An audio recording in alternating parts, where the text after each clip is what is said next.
बच्चों, आज हम कक्षा 12वीं का अध्याय 1 का जो अगला चैप्टर है sexual reproduction in flowering plants उसके बारे में अध्ययन करते हैं।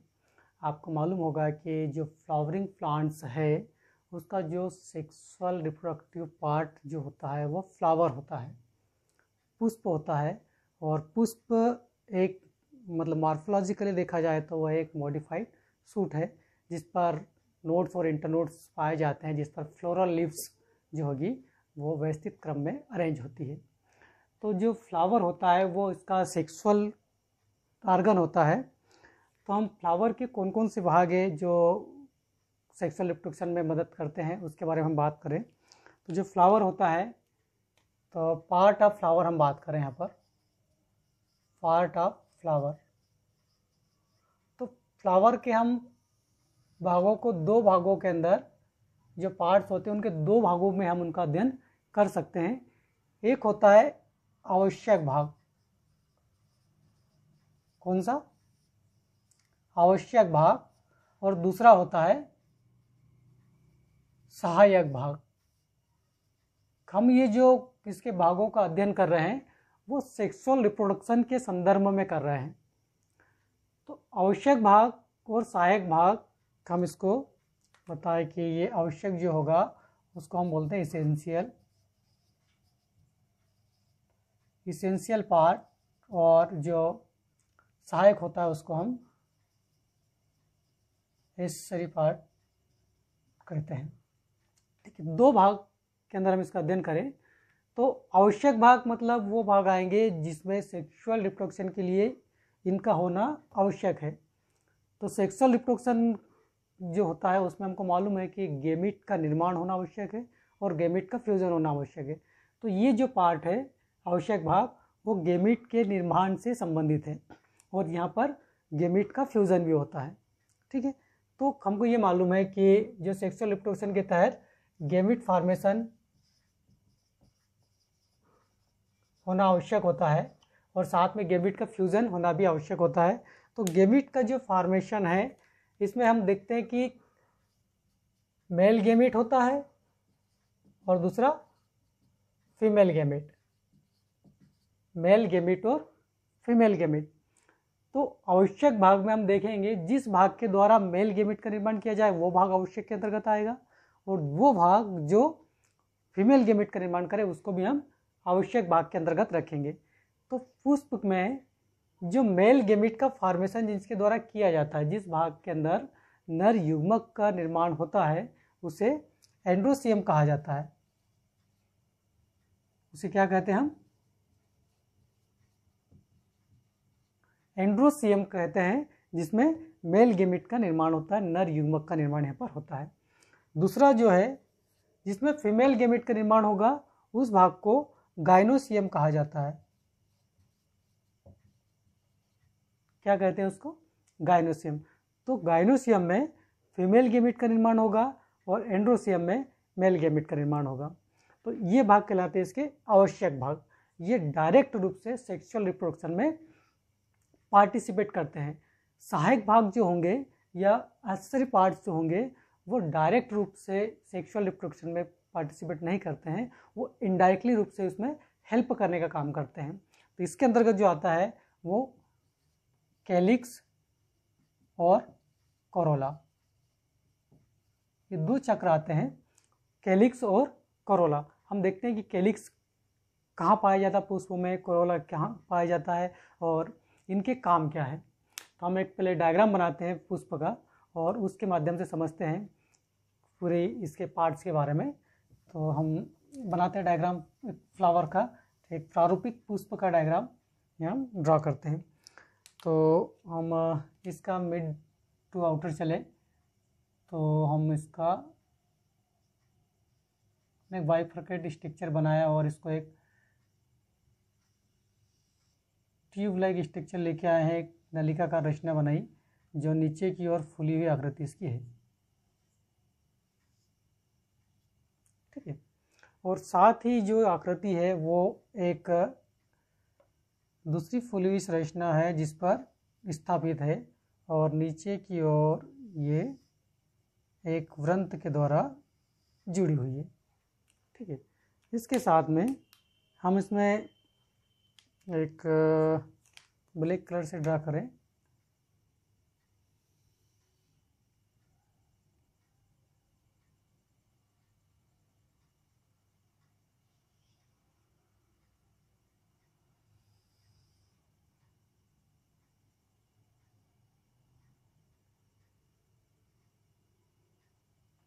ये बनाए और इस पर हम, आई होप आप इसको बनाना आसान है, ज़्यादा कठिन नहीं है।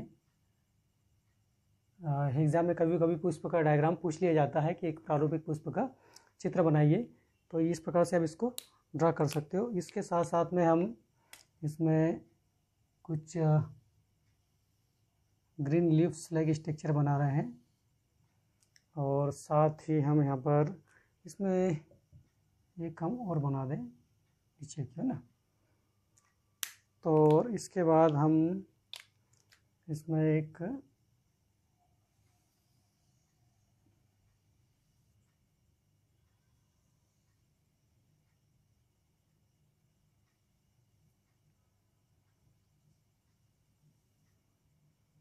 तो ये हमने एक स्ट्रक्चर बनाया है।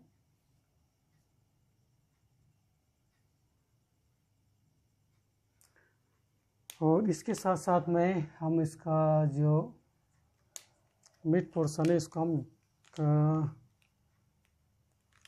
रेड से ही बना दें।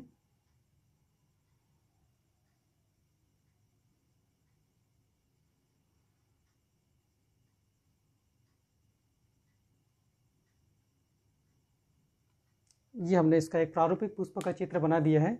अब इसमें कौन से आवश्यक भाग है और कौन से सहायक भाग है उसके बारे में देखते हैं और उनके कार्य क्या है।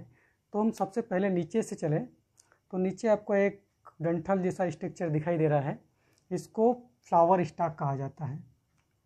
क्या कहा जाता है इसको? Flower stock.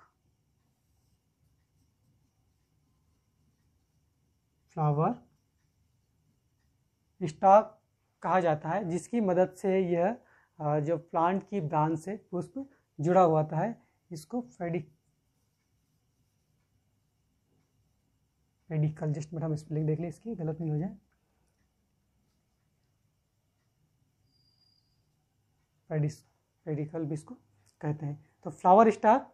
उसके बाद हम देखें तो ग्रीन कलर का जो स्ट्रक्चर दिखाई दे रहा है, इसे कैलिक्स कहा जाता है। ग्रीन कलर का जो स्ट्रक्चर दिखाई दे रहा है उसे कैलिक्स कहते हैं।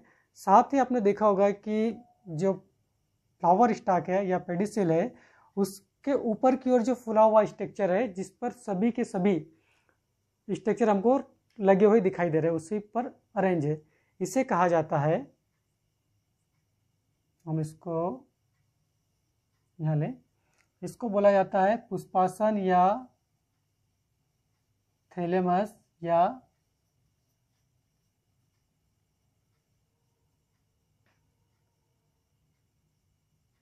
रिसेप्टेकल, इसको कहा जाता है। पुष्पासन, थैलेमस या इसको रिसेप्टेकल कहा जाता है। ठीक है। इसके बाद में ये जो स्ट्रक्चर है आपको ब्लैक कलर से जो हमने ड्रा किया हुआ है, और जिसके ऊपर हमने केप लाइक स्ट्रक्चर ऊपर की ओर बनाया है, और ये जो ब्लैक कलर का बनाया है, इसे कहा जाता है, जो फिलामेंटस स्ट्रक्चर है इसको फिलामेंट कहा जाता है, और जो केप लाइक स्ट्रक्चर हमने ऊपर की ओर ड्रा किया है इसे एंथर कहते हैं। क्या कहते हैं? एंथर। तो फिलामेंट और एंथर ये दोनों को मिलाकर कहा जाता है स्टेमन। दोनों को मिलाकर क्या कहा जाता है? स्टेमन कहा जाता है। और ये पुष्प का नर जनन अंग है। जो स्टेमन होता है वो पुष्प का नर जनन अंग होता है। ये आवश्यक पार्ट के अंदर सम्मिलित है। यहाँ पर मेल गेमिट का निर्माण होता है। एंथर में पॉलन ग्रेन का फॉर्मेशन होता है, जिसमें मेल गेमिट होता है। ठीक है। उसके बाद हम देखें तो जो ब्राइट कलर का स्ट्रक्चर हमने रेड कलर से जो बनाया है, जो लिप्स बनाई हुई है, इसे बोला जाता है कोरोला। ठीक है, इसे कोरोला कहा जाता है। और जो हमको बीच वाला जो हमने ब्लू कलर से बनाया है, उसमें हमको एक स्वेलन पार्ट दिखाई दे रहा है, इसको बोला जाता है ओवेरी। उसके बाद एक ट्यूब लाइक स्ट्रक्चर दिखाई दे रहा है, इसे कहा जाता है स्टाइल। और जो ऊपर की ओर हमको बाइफरकेट स्ट्रक्चर हमने बनाया है और इसे कहा जाता है स्टिग्मा। ठीक है, तो ओवेरी, स्टाइल और स्टिग्मा, ये तीनों के तीनों जो पोर्शन है बीच वाला, ये है इसका फीमेल रिप्रोडक्टिव पार्ट, मादा जनन अंग, जिसमें फीमेल गेमेट का फॉर्मेशन होता है, मादा युग्मक का निर्माण होता है। इसको हम कार्पल कहते हैं। क्या कहते हैं? कार्पल इसको कहा जाता है। स्टिग्मा, स्टाइल और ओवेरी से मिलकर क्या बनता है? कार्पल बनता है। कार्पल, ठीक है, तो क्या बनता है? कार्पल कहते हैं। इसी को गायनोशियम भी कहा जाता है, इसी पोर्शन को गायनोशियम कहा जाता है। और जो स्टेमन वाला पोर्शन है उसे एंडोशियम कहा जाता है। तो जो एंडोशियम होता है उसमें मेल गेमेट का निर्माण होता है। जितने पुंकेसर है वो सभी मिलकर क्या हम कहते हैं, सामूहिक रूप से उनको हम एंडोशियम कहेंगे। और इसमें मेल गेमेट का निर्माण होता है, नर युग्मक का निर्माण होता है। और जो कार्पल्स है, जिस हम पिस्टिल जिसको कहें या गायनोशियम जिसको कहें, तो स्टिग्मा, स्टाइल और ओवेरी, ये इसका फीमेल रिप्रोडक्टिव पार्ट है, इसका स्ट्रक्चर है। और इसमें फीमेल युग्मक का या फीमेल गेमेट का निर्माण होता है।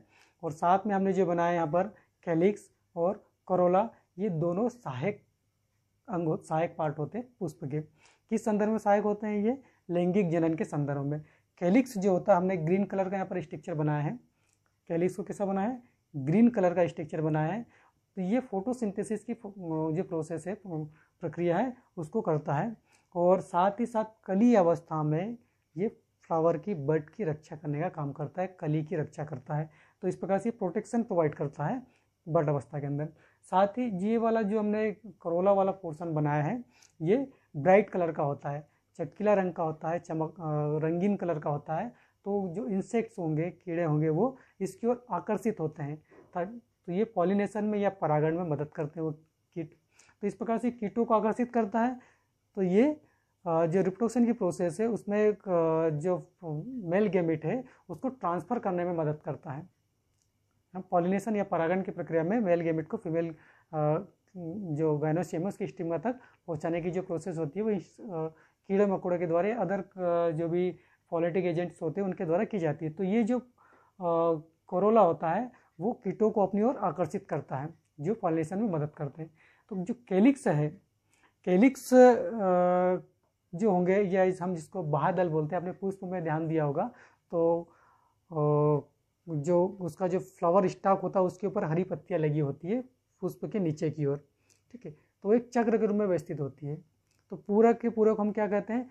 कैलिक्स कहते हैं या बाह्यदल पुंज कहते हैं। उसकी एक लीफ या एक पार्ट होगा, एक इकाई होगी, उसे हम सेपल कहते हैं। तो इसकी जो यूनिट है उसको क्या कहा जाता है? सेपल कहते हैं। एक इकाई को सेपल कहा जाता है। उसी प्रकार से जो कोरोला होगा, जो रंगीन पत्तियां होती है, वो भी कैसी होती है? संख्या में अधिक होती है, वो भी एक चक्र के रूप में उस पर अरेंज होती है। तो पूरे के पूरे वंश को हम बोल रहे हैं दलपुंज बोल रहे हैं या कोरोला बोल रहे हैं। उसकी एक यूनिट को, जो एक इकाई होगी, उसे पेटल कहते हैं। एक इकाई को क्या कहा जाता है? उसको पेटल कहा जाता है। तो कैलिक्स और कोरोला डायरेक्ट रूप से सेक्सुअल रिप्रोडक्शन में पार्टिसिपेट नहीं कर रहे हैं, ये मदद करने का काम कर रहे हैं। ये प्रोटेक्शन का प्रोवाइड करता है और ये पॉलिनेटिंग एजेंटों को अपनी ओर आकर्षित करता है। तो इस प्रकार से ये हेल्प करने के काम करते हैं। कौन कौन से? कैलिक्स और कोरोला।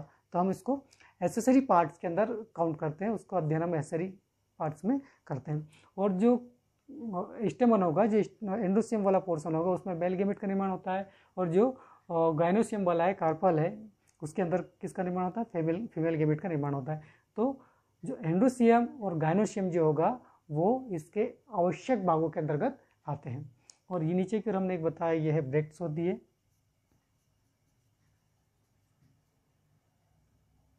तो इस प्रकार से एक प्रारंभिक पुष्प का हमने डायग्राम बनाया है।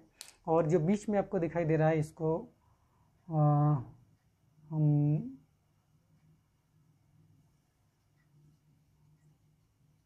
ओव्यूल कहते हैं। यहाँ पर फीमेल गेमेट उपस्थित होता है, यहाँ पर एक या ओवा यहाँ पर पाया जाता है, या बीजांड भी इसको कहते हैं। इस प्रकार से ये एक प्रारूपिक पुष्प का एक डायग्राम बनाया है और उसके विभिन्न भागों के बारे में हमने बताया है और उनके द्वारा क्या कार्य किया जाता है उसके बारे में हमने बताया है ना। तो आपको उम्मीद है आपको समझ में आया होगा कि क्या क्या कौन कौन से इसके पार्ट्स होते हैं और इनका क्या क्या